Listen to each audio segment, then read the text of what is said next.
ٹنڈو الیار کی گلیوں میں اغوا کار گھومنے لگے۔ مغرب کی نماز کے لیے گھر سے نکلا 15 سالہ انس عباسی کئی گھنٹوں بعد بھی نہ لوٹ سکا۔ اغوا کاروں نے والد کو دھمکی آمیز کال کر کے لاکھوں کا تاوان طلب کر لیا۔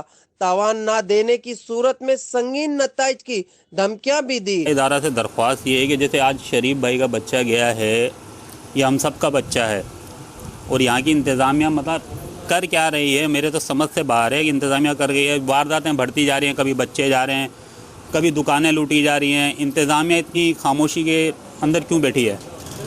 مطلب یہ چھوٹا واقعہ نہیں ہے، ایک محلے کے چلتے محلے کے اندر سے بچہ اغوا کر کے لے کے جہاں پراپر ان کا ایک گروپ بنا ہوگا نا، جو ٹنڈولیار سٹی کے اندر ایسی کارروائیاں کر رہی ہیں۔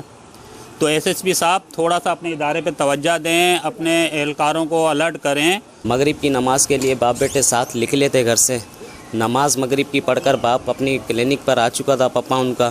اس کے بعد جو ہے ان کے بیٹے جو ہے نا عشاء کی نماز پڑھ کر ہی آتے تھے گھر پر۔ تو کل وہ گھر نہیں آئے۔ ہم بچے کے لیے جب بھاگ دوڑ کی، ہم نے ظاہر ہے جتنے بھی ہمارے احباب ہیں ان سب کو اکٹھا کیا، ڈھونڈنے لگے۔ تو اس دوران ہمارے پاس ایک کال آئی۔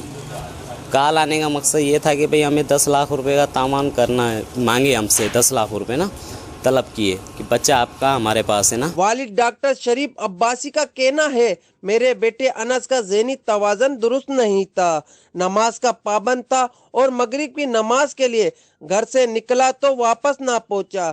پریشانی کے عالم میں دھمکی آمیز کال موصول ہوئی۔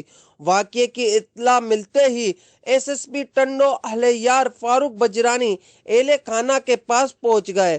میڈیا سے گفتگو میں کہا کہ 3 ٹیمیں تشکیل دے دی گئی ہیں جو مختلف علاقوں میں سرچ آپریشن کر رہی ہیں، جلد بچے کو بازیاب کرا لیں گے۔ والد کی مدیت میں تھانہ 20 سیکشن پر مقدمہ بھی درج کر لیا گیا۔ دوسری جانب اغوائی برائے تاوان کا سن کر شہر بھر میں خوف کی لہر دوڑ گئی۔ خوف کے عالم میں گلیوں میں سناٹے کا راج قائم ہو گیا۔ 15 سالہ انس کے والدین اور اہل محلہ نے بچے کی بازیابی کے لیے آئی جی سندھ اور ڈی آئی جی حیدرآباد سے مطلع کر دیا۔ واش نیوز ٹنڈو الیار۔